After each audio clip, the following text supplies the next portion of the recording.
Mostly girls, one boy. Yeah. Oh, and Denise is recording this for our member only resource that is going to be launched on our website soon. So we're going to be sharing these as a resource for folks. So then tell me, Theresa, a little bit. I did love what you sent. If you want to go through some of that as far as updates with everything you've been working on. Sure. Yeah.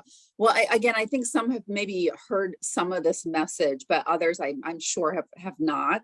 And we've been partnering with the Division of Mental Health and Addiction, which I'll chat more about later, to really try to get employment shifted up more toward the forefront. And I think that there is a general, there's just been other priorities, I think, right? There's a lot of funding around substance use and recovery, but we actually see employment being really important on that recovery journey. And so we're really highlighting and trying to get people excited about employment specifically.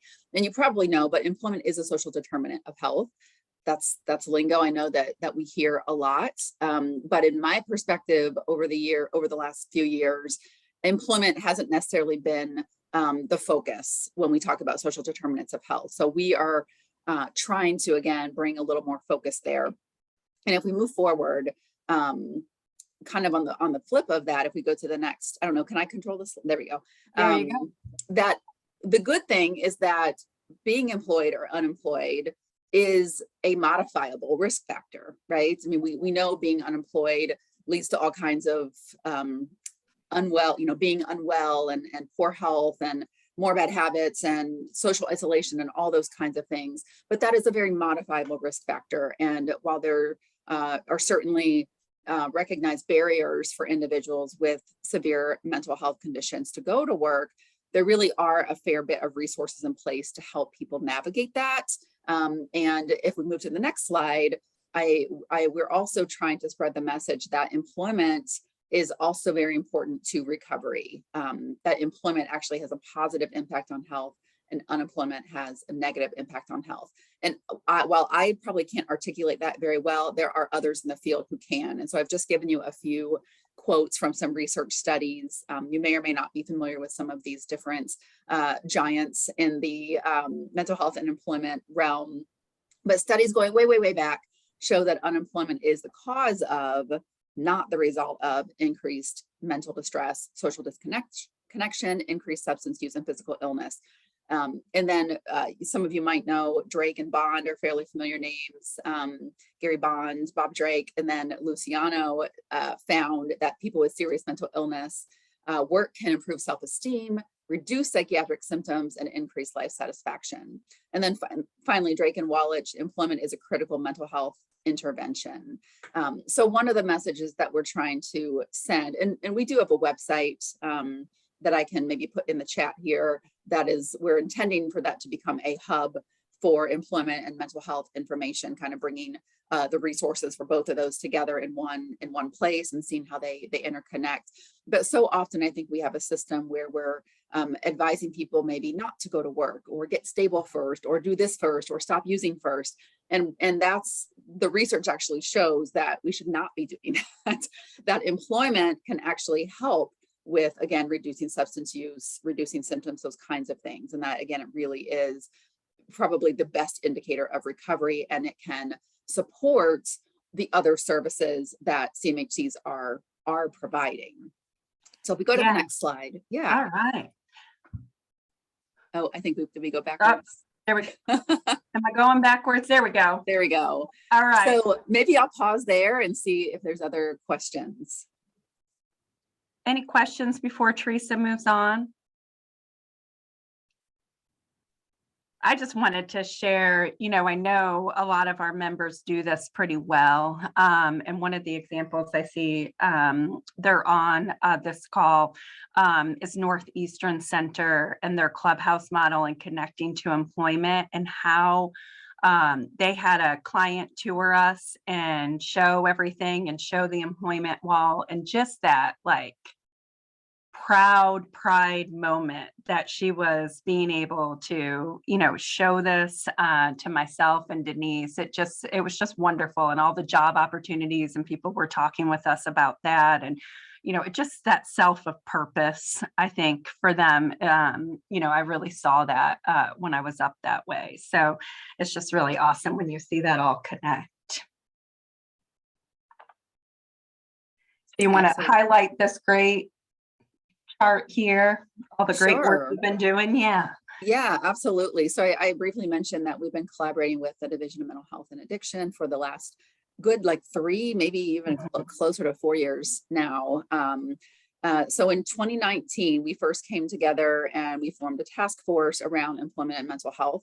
That really seemed to be lacking. There's certainly plenty of task forces around mental health and recovery, or, substance use, and then certainly other groups around employment. But again, nothing that really seemed to bring that together. And so that was our goal. And I see a few people on the participant list here, or at least a couple agencies represented who have been on that task force. We also have NAMI on that task force. I'm sure you're familiar with NAMI, Key Consumer Organization. We have folks with lived experience, some CMHC staff, as well as some VR staff in our field who work, boots on the ground with individuals.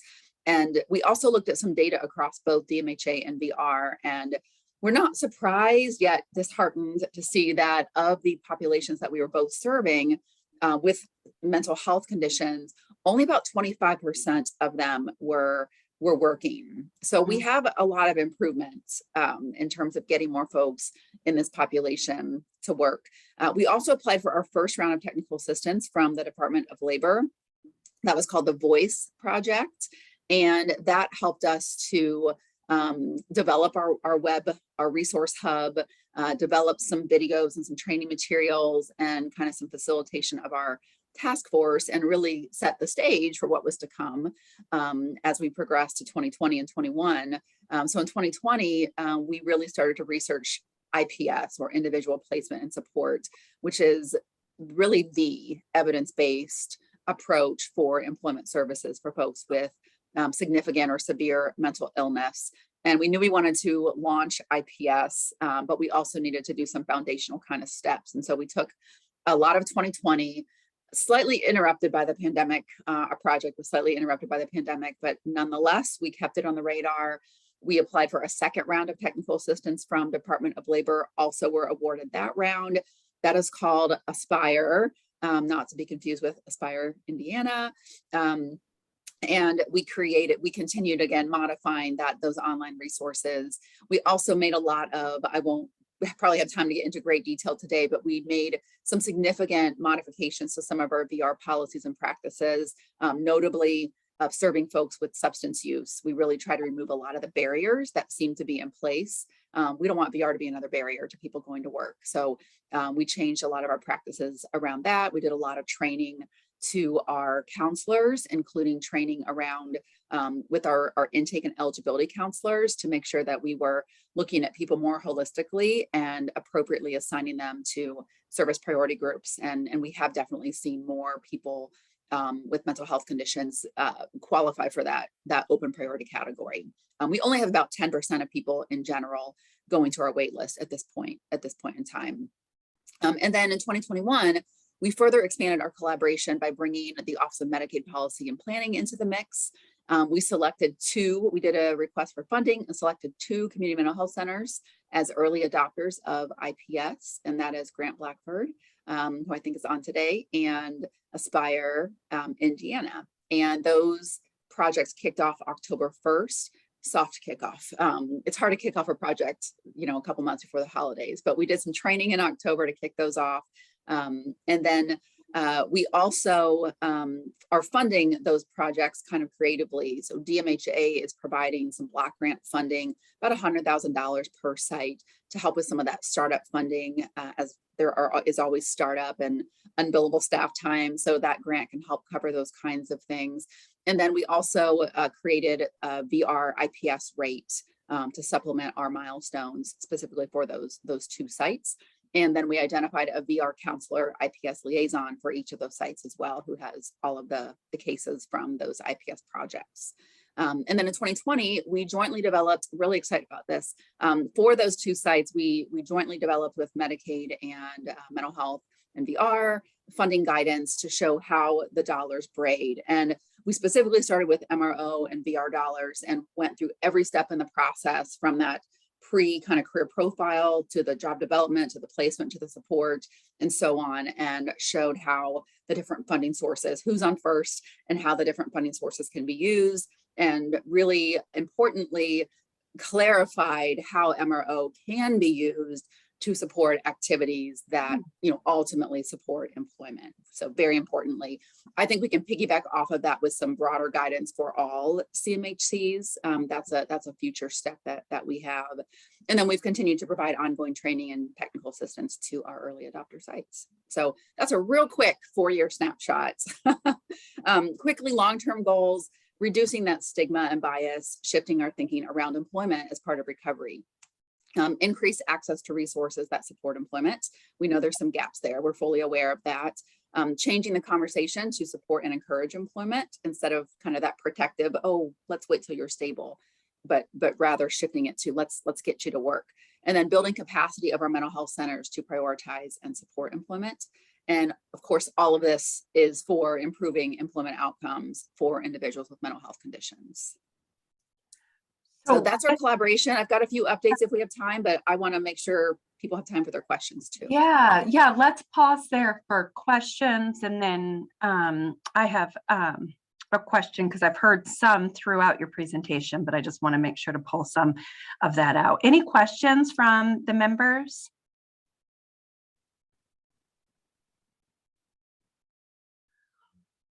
So I know we have some members who really do this well and are really invested in this employment service. If there are some members or some individuals on this call who would like to get more engaged and be able to provide the service, what's the best thing that they can do, Theresa? I would actually love to start with a one-on-one conversation with you. We've worked through some of the barriers. We've made a lot of changes in the VR fund structure, including some very recent rate adjustments, as well as some changes to our benefits counseling services. So I would love to just reconnect. We, at one point in time, most of the CMHCs were VR employment providers. We currently, I believe we have about 11 now. So half-ish of the CMHCs are currently doing employment services through VR. And so I would love to just have a chance to reconnect and maybe share what's been improved upon, what's better, some of the gaps that have been filled, as well as understanding in that individual conversation what the CMHC sees as barriers to kind of doing employment in general, or doing employment even, with that VR funding source. So I'll put my email address and my cell phone number in the chat. I would love to hear from folks and just set some one-on-one time. Great, wonderful. What other questions does anyone have?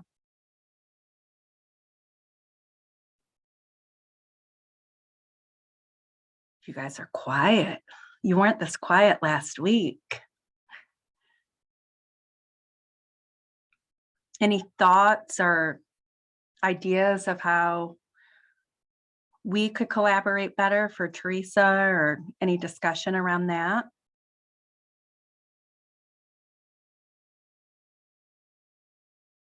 I got a Starbucks gift card for the most engaged. Hey, Zoe, this is Greg.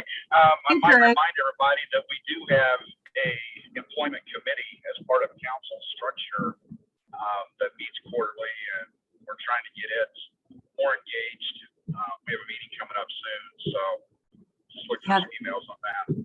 That's a great point, Greg. Thank you. And Greg does a wonderful job in sharing that. Greg, for those of you who do not know, is from Grant Blackford Mental Health. And so if you are interested in learning more, if you're trying to learn some best practices, that committee does meet, and reach out to Denise and she can get you connected on that. All right. Do you want to share kind of the update of who you're serving then, Theresa? Sure, that sounds great. Yeah. So we do a comprehensive statewide needs assessment every 3 years, and I've got a link in the slides here if you're interested in that full needs assessment. And I just wanted to share some of that information with you guys really quickly today. So who are we serving in VR? I'm not going to assume everybody knows who we serve, but so quick 30 seconds. We are really charged with providing employment services to people with any type of disability, whether that is mental health, developmental, autism, physical, traumatic brain injury, sensory, blind, deaf, really anyone that has a disability that impedes them from working. And you can see from the data here that over the last 3 years, about 30% or just over 30% of the folks that we are actively serving. So this is not people on the waiting list. This is people we are actively serving under a VR plan, are folks who have a primary impairment of a mental health disability. If we looked at those with a secondary, that population would even be higher. Our largest population, just a little bit higher than the mental health population, are those with a developmental or intellectual disability at around 38%. Physical disability is our third highest category, around 18%. And then those with vision loss, around 7%. Those with hearing loss, around that's kind of fluctuated a little bit between like 3 and close to 5%. And then there's an other category for people that just sometimes you don't fit into a category. So we have an other category, which includes folks like those with traumatic brain injury is primarily what that population is. And then if we go to the next slide, just piggybacking off of that needs assessment, there's a lot of information in that needs assessment. We did a survey. Some of you may have responded to that. Thank you if you did. We had almost 2,000 responses, and about 30% of those were people with a disability. So we were thrilled with that response rate. That was a big increase from our prior survey that we did a few years ago. We also looked at a lot of our own data. We got a lot of stakeholder feedback. Lots of things in that needs assessment, but ultimately that culminated in us identifying priority areas that we will hone in on over the next 3 years. And just really quickly, that first priority area is improving employment outcomes at large. And there's a lot of different specific strategies, if you're interested in reading about in the needs assessment, that tie to priority category 1. And these are not in any order, priority 1. And then the second priority area for us to focus on is employment service provider capacity. This, I dare say this may be our largest challenge right now in Indiana VR. Many other VR states are struggling with internal VR staff capacity. We seem to have a really good handle on that, relatively speaking, as good of a handle as you can have in this labor market with Indiana VR, but we're really struggling with our providers who do employment services are really struggling. You guys know the story, right? Really struggling with staffing capacity. And so we are really prioritizing some efforts around, I don't know what the answers are just yet. We've got a few kind of like baby ideas, but really starting to address that provider capacity issue because it's a significant barrier right now. And then, yeah. Yeah, and then moving just to know on that real quick, if there's anything, we talked a little bit about workforce on Friday, but we're all hands on deck with whatever initiatives it is for workforce. So whatever the council can do to come alongside those efforts and help with that. I know I have a pretty active HR committee as well. And so whatever we can do, because it's in all areas, as you know. So yes, I'm glad that you're working on that as well. Yes, definitely. And that's great, Zoe. We should brainstorm on that at some point in the near future. Yeah. Priority category 3 is collaboration. We've got a really good track record in Indiana. We kind of take it for granted because we just do it, right? We all do it. But continuing to build upon that collaboration. I will say, while we have some really great collaborative partners, we've probably lost some traction in our transition and our school partnerships. And we always want to keep blaming the pandemic, but truly that had a really negative impact on our relationships with schools. They were scrambling just to reach students. Obviously, doors were closed. We lost our ability. Even now, some of them are still restricting, access and visitors. So we have a lot of work to do to rebuild that. We continue to try to navigate partnerships with our workforce partners, and we're actually getting ready to pilot some navigators in 8 of the 12 workforce regions to help with some of that. And then continuing with our state agency collaboration, certainly Division of Mental Health and Addiction, as well as some work with the Bureau of Developmental Disability Services as we work to transition more folks being served through BEADS into competitive integrated employment. Our 4th priority area is reducing our order of selection waiting lists. while balancing our staffing capacity and keeping our caseload sizes manageable. We're making some really great progress. We've released over 1,600 people from our wait list to date.